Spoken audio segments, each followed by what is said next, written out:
Okay, mayong adlaw sa dili na pugtas tong update mo so sa tong super hot last to pair super hot combination best abangan pero sa 3D Lotto so kani siya mga super exclusive na sa 3D ha. So nagawas gyud ang last to nga 1881. So 1881 ato ang best nga kihatag-atag kay 148 goods pero po ng 148 ilang kaya po magkumpiyansa ni 148 184 goods for gihapon na di mo kumpiyansa pwede niya i-appeal sa may maintain kay hot gihapon na siya 348 384 nindot po ni last month para ba ko ani gatang wala para ba siya nakagawas gid po kahit po kayo niruha oy abang bitaw inig magawas man balik-balik pa din noon. Pasure na to, sheti, nuibi, sheti. So, sa pasure na to, ma'am, sige, pwede nyo na dubulan kung na may bet niya.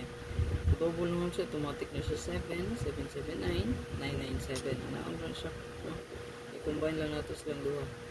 So, still hot missing. Ako na ginaingon, no? So, best one na to nga update na aman dito kung ito siyang i-appeal. So, matuag yung super hot na aragi hapon. Ang hot missing na to nga 4,467 o 4,480. So, naarag yapon sila ha. Eka, pandiya, kasi lugwa na siya. Ikatulog ka adlaw baron.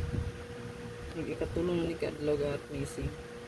Pero nahurot naman na itong na po, ing sa bulpin. Tila naman ni kabuok diri o. Hurot naman natin ni kambaligyan ang bulpin na ni.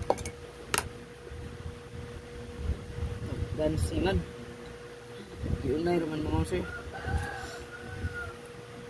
Ako ihatag sa inyo, Risbak ha, nakapost na Facebook o YouTube. So ato i-update gabi, pwede nyo to balikan. So napo just tong bird food karon ra ba ha? Pwede gid kaayo balikan atong gipahabol ka gabi ha. Ang 057-075 705 750 507 570 pwede gid na siya balikan. Ayo explain pagbalik. Gusto po na siya bird food pwede na karon. So mo na siya nga to ang super hot bear. Paligog screenshot ani. Screenshot lang clear. Nadri ang 17 na to, 817871 ta.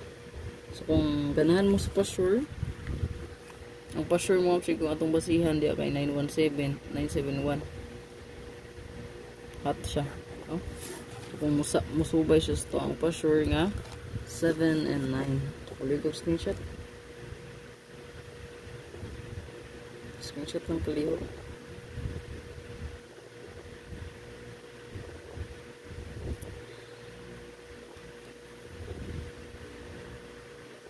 Share lang palihog itong video para taga makakita. Tangi itong bonus regalo o special. Ako rin po siyang i-upload mo, sir. After 2 PM rat na mo live siguro.